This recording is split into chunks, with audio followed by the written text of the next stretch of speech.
I'm making a game, and hopefully finishing. You see, I've always wanted to make a game, and I've had many attempts of doing so.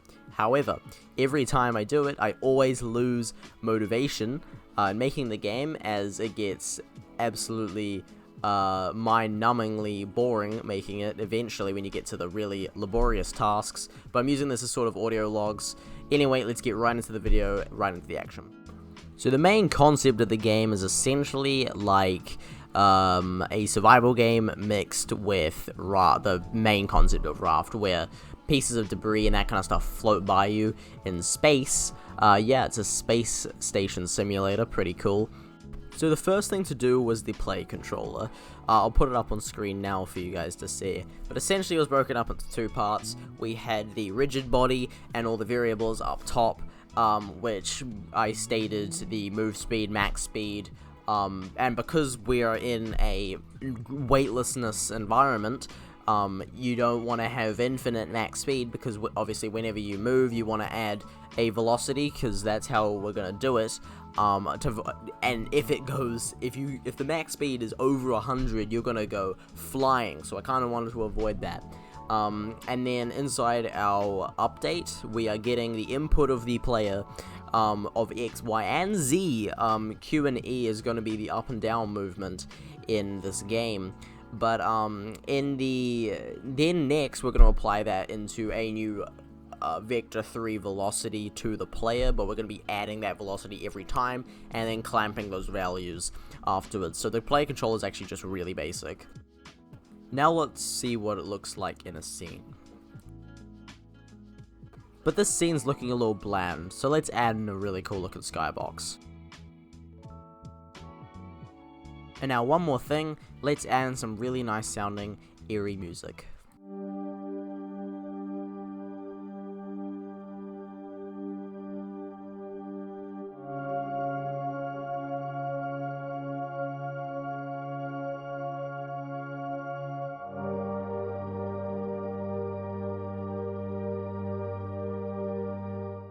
As you can see, with a few components, we can make our scene look miles better than what it did.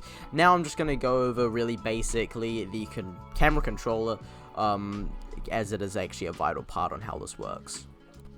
So essentially, the camera controller was really basic, even more basic than the player controller.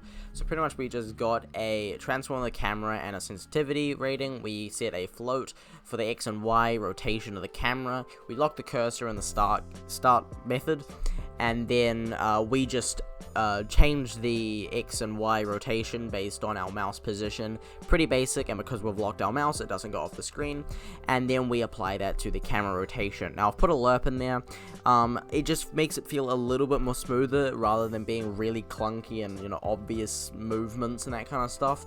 So if you're wondering why I put the lerp in there, that is why.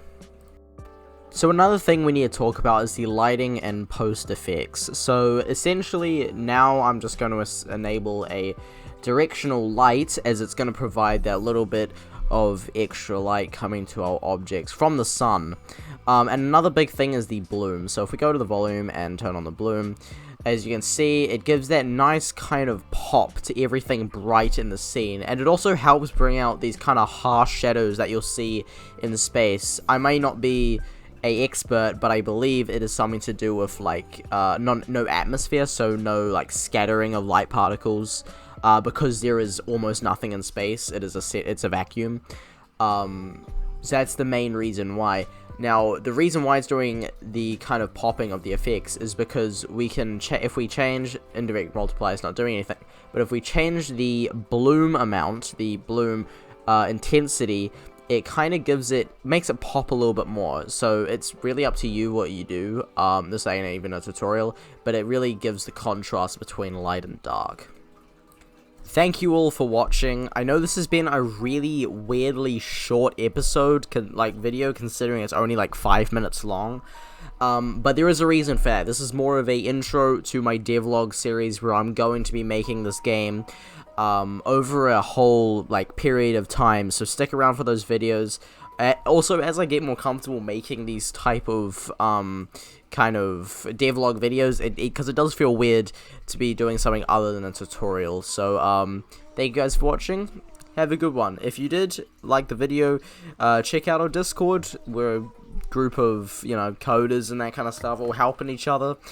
And yeah, if you like my video, subscribe. Have a good one.